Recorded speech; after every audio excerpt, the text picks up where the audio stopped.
Hello అండి, welcome back to our channel. హే రోజు స్టోరీ అందాల రాక్షసి సీజన్ 2 ఎపిసోడ్ 92. ఇక స్టోరీ ఏంటో చూద్దామా? పదండి వెళ్దాం. డాక్టర్ వెళ్ళాక ఆయుష్ను ఎలాంటి స్ట్రెస్ తీసుకోకుండా రెస్ట్ తీసుకోమని చెప్పి ఒక్కొక్కరుగా ఆ రూమ్ నుండి వెళ్ళిపోతారు. పెద్దవాళ్ళు వెళ్ళాక ఆ రూమ్లో యంగ్ బ్యాచ్ మాత్రమే ఉంటారు. అందరూ ఏదో ఒకటి మాట్లాడుతూ ఉన్న అభి మాత్రం సైలెంట్గా కూర్చోవడం ఆయుష్ గమనిస్తాడు.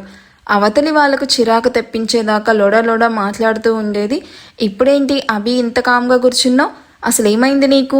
ఆల్రెడీ చెప్పాను కదా నీ మీద నాకు ఎలాంటి కోపం లేదని. అయినా దియా ఇవాళ నా కళ్ళ ముందు ఇంత హెల్దీగా ఉందంటే రీజన్ నువ్వే. అలాంటి నీ మీద కోపం ఎందుకుంటుంది చెప్పు?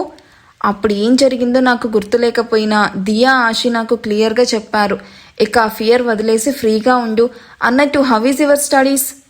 ఇంకా స్టడీస్ ఏంటి బావా? అవి స్టడీస్ ఎప్పుడో కంప్లీట్ అయిపోయాయిగా. అవునా? గుడ్. సరే, నెక్స్ట్ ఏం చేద్దాం అనుకుంటున్నావు అభి? ఆయుష్ గారు, డాక్టర్ ఏం చెప్పారు మీకు? మీరు ఎక్కువగా మాట్లాడకూడదు అని చెప్పారు కదా. ఇక మీరేం మాట్లాడకండి, రెస్ట్ తీసుకోండి. పడుకొని విసుగ్గా ఉంది. అయినా ఇన్ని డేస్ పడుకొనే కదా ఉన్నాను. కాసేపు మీ అందరితో నన్ను టైం స్పెండ్ చేయనివ్వు. అండ్ నేను కోమాలో ఉన్నప్పుడు ఏం జరిగాయో ఏంటో నేను తెలుసుకోవాలి కదా. చెప్పబి, నెక్స్ట్ ఏం చేయాలనుకుంటున్నావు? అభి ఏం చెయ్యాలి అనుకున్నా పెళ్ళయ్యాక చేయాల్సిందే బావా. పెళ్ళేంటి? హో, నీకు చెప్పనే లేదు కదా, అభికి రేపు పెళ్లి చూపులు. వాట్? అబ్బాయి ఎవరు అని నిషాన్ వైపు ఐబ్రో రైస్ చేస్తూ చూస్తాడు. అన్నయ్య ఏంటి నన్నలా చూస్తున్నాడు అని నిషాన్ కావాలనే దిక్కులు చూస్తూ ఆయుష్ చూపు నుండి తనంతాను తప్పించుకుంటూ ఉంటాడు. అభి క్లాస్మేట్ చేతన్, మీకు తెలుసు కదా ఆయుష్ గారు, తనకి మన అభి అంటే ఇష్టం. సో చేతన్ అంటే అందరికీ మంచి ఒపీనియన్ ఉండడంతో అందరం కూర్చొని ఆలోచించి రేపు పెళ్లి చూపులు ఏర్పాటు చేశాం. ఇక్కడ ఎవరికి నా ఒపీనియన్ అక్కర్లేదన్నమాట. లేదా కోమాలో ఉన్నాడు, మన ఇష్టానికి మనం నచ్చింది చేద్దామని మహల్లో ఉన్న అందరూ డిసైడ్ అయ్యారా? సీరియస్గా వినిపిస్తున్న ఆయుష్ గొంతుకి ఆశి కంగారు పడుతూ, అయ్యో అలా ఏం లేదు ఆయుష్ గారు, జస్ట్ పెళ్లి చూపులే ఏర్పాటు చేశాము. మీరు లేకుండా అలా ఎలా జరుగుతుంది చెప్పండి? వాట్ ఎవర్, ఇప్పుడు ఈ పెళ్లి చూపులు ఏం వద్దు, క్యాన్సిల్ ఎవ్రీథింగ్. తను చదువుకోవాలి అనుకుంటుంది కాబట్టి తన స్టడీస్ కంటిన్యూ చేయనివ్వండి. తన ఫేస్ చూస్తేనే తెలుస్తుంది కదా తనకి మ్యారేజ్ అంటే ఇష్టం లేదని. అలా బలవంతంగా మ్యారేజ్ చేస్తే డిస్టర్బ్ అయ్యేది అభి మాత్రమే కాదు, ఎంటైర్ ఫ్యామిలీ. ఇలా నా మ్యారేజ్ అప్పుడు కూడా ఆలోచించుంటే బాగుండేది. ఏంటి? అలాగే ఆయుష్ గారు, చేతన్కి నేను సర్దు చెబుతాను అంటూ పళ్ళు కనిపించేలాగా నవ్వుతూ ఉన్న ఆశని చూసి విక్రమ్ మోహిత్ నవ్వుకుంటూ డెవిల్ ఈజ్ బ్యాక్. ఇక అందరికీ బ్యాండ్ బాజా భారత్నే అనుకొని ఎన్ని రోజులుగా మిస్ అయిన నవ్వుని ఇప్పుడు ఆశీ మొహంలో చూస్తూ ఇద్దరు కూడా చాలా హ్యాపీగా ఫీల్ అవుతారు. అభి, బావా, నీ మ్యారేజ్ గురించి ఇంక నువ్వు వర్రీ అవ్వకుండా focus on your future. Thank you so much బావా, డెఫినెట్గా ఫోకస్ చేస్తాను. I mean once again thank you బావా. నా పెయిన్ ఎవరికీ అర్థం కాకపోయినా మీకు అర్థమైంది అని నిషాని చూసి పళ్ళు నోరుతూ ఆయుష్ని చూసి స్మైల్ ఇస్తుంది. హీరో విలన్ కొట్టుకొని కమీడియన్ను చంపేసినట్టు వీళ్ళేంటి నా మీద పడ్డారు? అర్జెంటుగా ఇక్కడ నుండి ఎస్కేప్ అవ్వడం బెటర్ అనుకుంటూ, ఓకే అన్నయ్య, ఇక నువ్వు రెస్ట్ తీసుకో, మిగిలిన విషయాలు టుమారో మాట్లాడుకుందాం అంటూ నిషాన్ పైకి లేవగానే మోహిత్ విక్రమ్ కూడా పైకి లేచి మేం కూడా వెళ్ళి పడుకుంటాం, గుడ్ నైట్ బావా అని వెనక్కి తిరిగి వెళ్ళబోతూ డోర్ దగ్గరే నిల్చుకొనున్న ప్రణవిని చూసి ఆగిపోతారు. ప్రణవిని చూసిన విక్రమ్, ఏయ్ నువ్వేంటిక్కడ? ఆయుష్ ఇప్పుడిప్పుడే సెట్ అవుతున్నాడు. మళ్ళీ నిన్ను చూస్తే ఆయుష్కి కోపం వస్తుంది. అది తన హెల్త్కి మంచిది కాదు. బెటర్ నువ్వు ఆయుష్ కళ్ళకి కనిపించకుండా ఉంటే బాగుంటుంది. ఈ మహల్ నాది. ఇక్కడ గెస్ట్గా ఉంటున్న మీరు నాకు చెప్తున్నారా?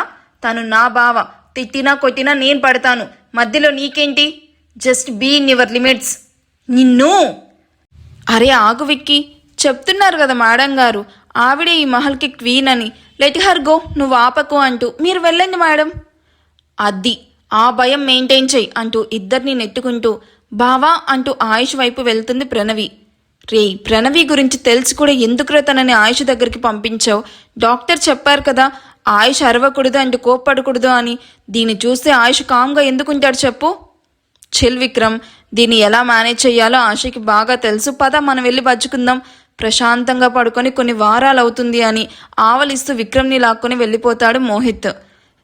ప్రణవి ఏమైనా గొడవ చేస్తుందా అని టెన్షన్గా ఉన్న అక్కడే ఉంటే ఎక్కడ ప్రణవి వైపు మాట్లాడి ఆయుష్ కోపానికి బలవుతాడో అని నిషాన్ కూడా మోహిత్ చెప్పినట్టే ఆశి ప్రణవిను హ్యాండిల్ చేయగలదు అన్న నమ్మకంతోనే అక్కడి నుండి తన రూమ్కి వెళ్ళిపోతాడు నిషాన్.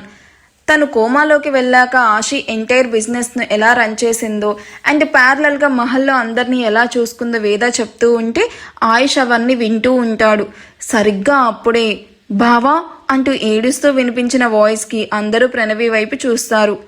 బావా నువ్వు మాట్లాడుతున్నావా?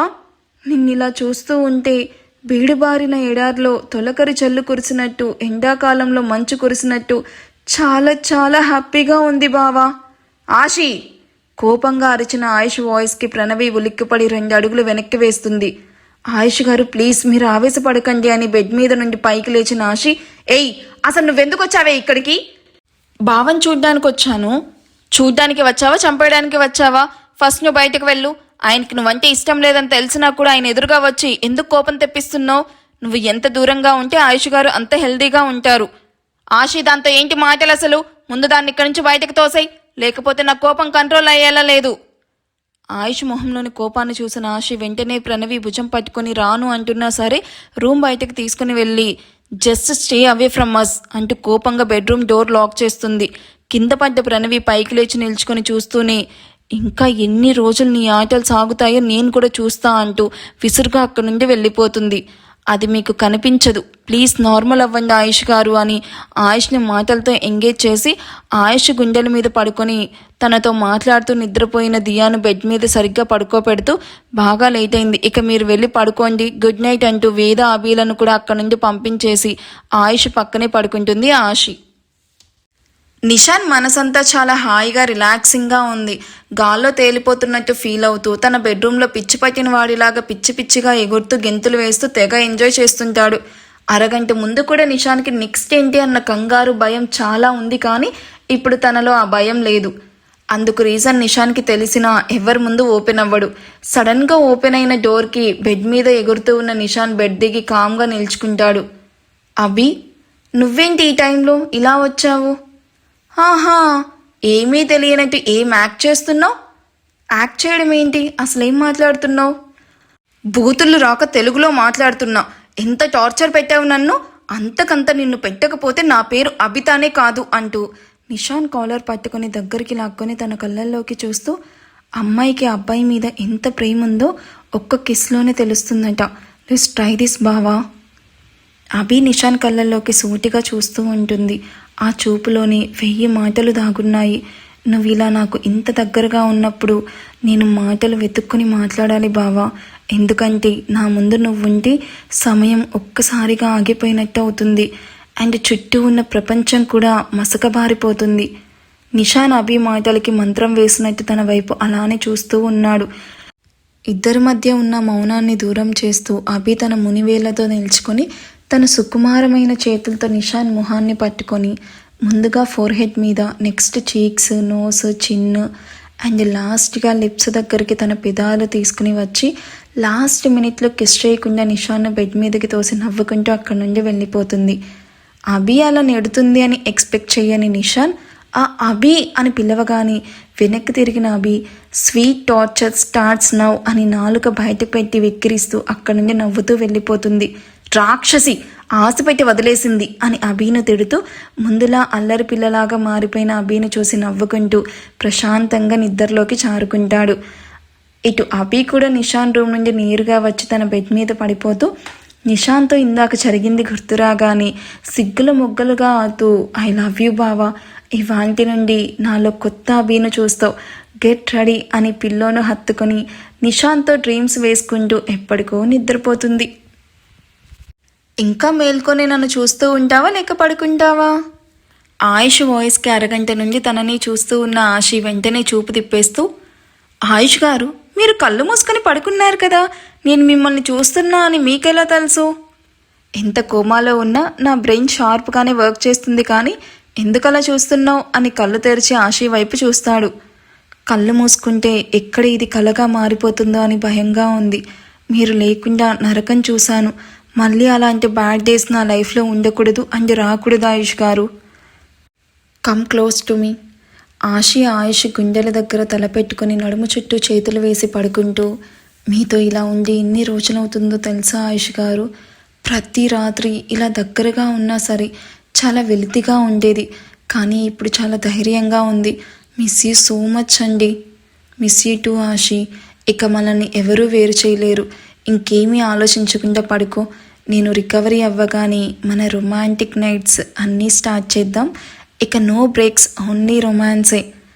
ఆయుష్ వాయిస్లోని హస్కీనెస్కి ఆశి బుగ్గలు బ్లష్ వేయకుండానే ఎర్రగా మారుతాయి. ఆయుష్ గారు మీకు నాకు అదే మిమ్మల్ని ఒక డౌట్ అడగాలి. ఆయుష్ సూటిగా చూస్తూ అడుగు అంటూ సీలింగ్ చూస్తూ ఉంటాడు.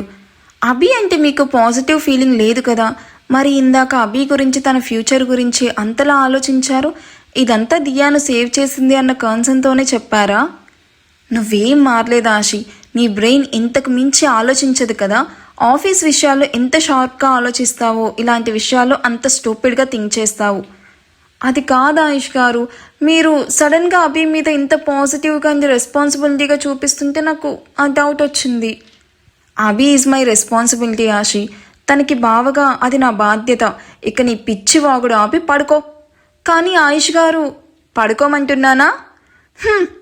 ఆల్వేస్ బీస్ట్ మోడ్ అని మూతి తిప్పుతూ తన షర్ట్ పిడికిల్లో బంధించి గట్టిగా కళ్ళు మూసుకొని పడుకున్న ఆశని చూసి నవ్వుతూ చాలాసేపటి నుండి మాట్లాడుతూనే ఉండడం వల్ల తనకి కొంచెం పెయిన్గా అనిపిస్తూ ఉంటే ఆయుష్ కూడా ఆశి చుట్టూ చేతులు వేసి పడుకోవాలి అనుకున్నా తనకి తన బాడీ సపోర్ట్ చేయకపోవడంతో అలాగే పడుకుంటాడు.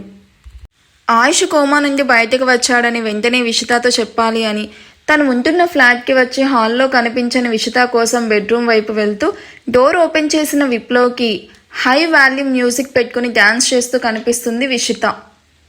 మూవీలో సాంగ్కి స్టెప్స్ వేస్తూ ఉన్న విషితాని చూసి, ఏ విషిత, నీతో మాట్లాడాలి అంటూ ఉన్నా సరే విప్లవ్ను చూసి తనను కూడా లాగి తనతో డ్యాన్స్ చేస్తూ తను ఎంత హ్యాపీగా ఉందో ఆ డ్యాన్స్తో చెప్పకనే చెప్పింది విషిత.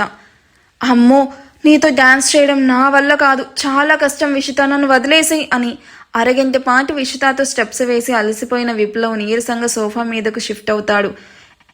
ఇంకో 10 నిమిషాల పాటు నచ్చిన పాటలకి డ్యాన్స్ వేసి విషిత కూడా విప్లవ్ పక్కనే సెటిల్ అవుతూ మొహానికి పట్టిన చెమట తుడుచుకుంటూ I'm so so so so happy అంటూ గట్టిగా అరుస్తూ చెప్తుంది.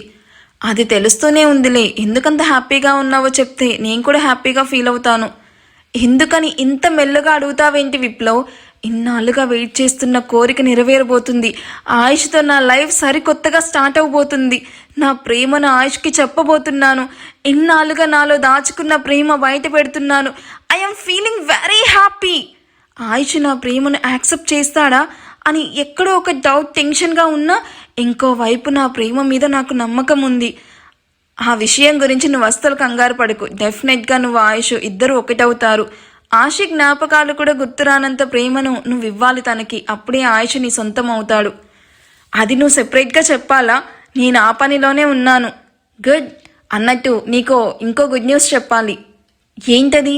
చెప్పు విప్లవ్. ఆయుష్ కోమా నుండి బయటకు వచ్చాడట. నిజమా? యా, మేబీ ఇంకో 15 to 20 డేస్లో కంప్లీట్గా సెట్ అవుతాడు అని డాక్టర్ కూడా చెప్పాడంట. ఇది కదా గుడ్ న్యూస్ అంటే. Thank you so much Viplav. ఇప్పుడు నెక్స్ట్ ప్లాన్ ఏంటి?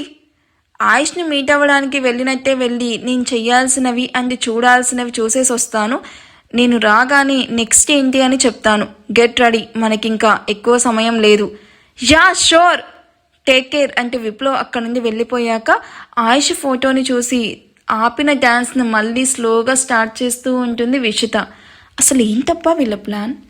ఆయుష్ నిద్ర లేచాక ఆశీనే దగ్గరుండి ఆయుష్కి బాత్ చేయించి డ్రెస్ వేసి చైర్లో కూర్చోపెడుతూ 10 minutes ఆయుష్ గారు అంటూ తను కూడా ఫాస్ట్గా ఫ్రెష్ అయ్యి ఆయుష్ని వీల్ చైర్లో కూర్చోపెట్టుకుని లిఫ్ట్లో హాల్లోకి తీసుకొస్తుంది. ఆశీ ఒక్కటే ఆయుష్ని ఎలా హ్యాండిల్ చేస్తుంది అని మీకు డౌట్ రావచ్చు, వచ్చే ఉంటుంది. మోహిత్ కూడా ఆశీకి హెల్ప్ చేశాడు. ఇక మీ డౌట్ క్లియర్ అయింది కదా. సో డైలీ మోహిత్ కూడా తనకి హెల్ప్ చేస్తూ ఉంటాడనమాట. ఆశి కిందకి వచ్చి రోజులానే ఎర్లీ మార్నింగే పూజ చేసి దీపం వెలిగించి హారతి ఇచ్చే టైంకి ఒక్కొక్కరుగా అందరూ దేవుడి గది ముందు నిలుచుకుంటారు. అది ఎవరికి కొత్త కాదనుకోండి. ఆశి మహల్కి వచ్చిన రోజు నుండి ఆశి పూజ చేసి హారతి ఇవ్వడం అలవాటే కాబట్టి అందుకే అందరూ హారతి ఇచ్చే టైంకి పూజ రూమ్ ముందు నిలుచుకుంటారు. ఆశి ముందుగా దేవుడికి హారతి ఇచ్చి తర్వాత ఆయుష్ ముందు ప్లేట్ పెట్టి ఆ హారతి ఆయుష్ కళ్ళకి అద్ది నుదిటిన విభూతి పెడుతూ మీరు త్వరగా నార్మల్ అయిపోతారు ఆయుష్ గారు అని ఒక్కొక్కరిగా అందరూ హారతి తీసుకున్న తర్వాత మోహిత్ ఆయుష్ని తీసుకుని హాల్ వైపు నడుస్తాడు. ఆశి కిచెన్లోకి వెళ్ళి ఎవరికి ఏం కావాలో తనకు తెలుసు కాబట్టి 15 మినిట్స్లో అన్నీ ప్రిపేర్ చేసి తీసుకుని వచ్చి ఒక్కొక్కరిగా ఇస్తుంది. సో ఆయుష్కి ఓన్లీ మిల్క్ మాత్రమే ఇవ్వమని డాక్టర్ సజెస్ట్ చేయడంతో అదే మెల్లగా తాగిస్తూ మాటలు చెప్తూ ఉంటుంది. ఆయుష్ ఆశితో మాట్లాడుతూనే ఏదో మైండ్లో స్ట్రైక్ అవ్వడంతో ఆశి వైపు చూస్తూ మున్నా ఎక్కడా అని అడగగానే అందరూ ఒకరినొకరు చూసుకొని అది అది అని కొంచెం నసుకుతూ ఉంటారు. మున్నా ఎక్కడా అని అడుగుతూ ఉంటే మాట్లాడరేంటి, వేర్ ఇస్ మున్నా? బావా మున్నా అని మోహిత్ చెప్పబోతూ ఉండగా టక్ టక్ టక్ మని స్టిక్ సౌండ్కి అందరూ అటువైపు చూస్తారు. చేతిలో కర్రతో చిరునవ్వుతో నడుస్తూ వస్తూ ఉన్న మున్నాని చూసి ఆయుష్ షాక్ అయితే మిగిలిన అందరూ చాలా బాధగా చూస్తూ ఉంటారు. మీలో ఎంతమందికి అసలు మున్నా గుర్తున్నాడు? విప్లవ్ ప్లాన్ ఆయుష్ గుర్తుపడతాడా? విషిత ఆయుష్ను ప్రేమిస్తుంది అని తెలిస్తే ఆయుష్ రియాక్షన్ ఏంటి? నిషా నబీల ప్రేమ ఇప్పటికైనా పట్టాలు ఎక్కుతుందా? అసలు ఎక్కుతుందా వాళ్ళది? వాళ్ళిద్దరు పెళ్లి చేసుకుంటారా మన స్టోరీ అయిపోయేలోపు? మీరేమనుకుంటున్నారో కామెంట్ చేయండి. వీడియో నచ్చితే ప్లీజ్ లైక్ చేసి హైప్ ఇవ్వండి. Thank you so much for watching. Bye.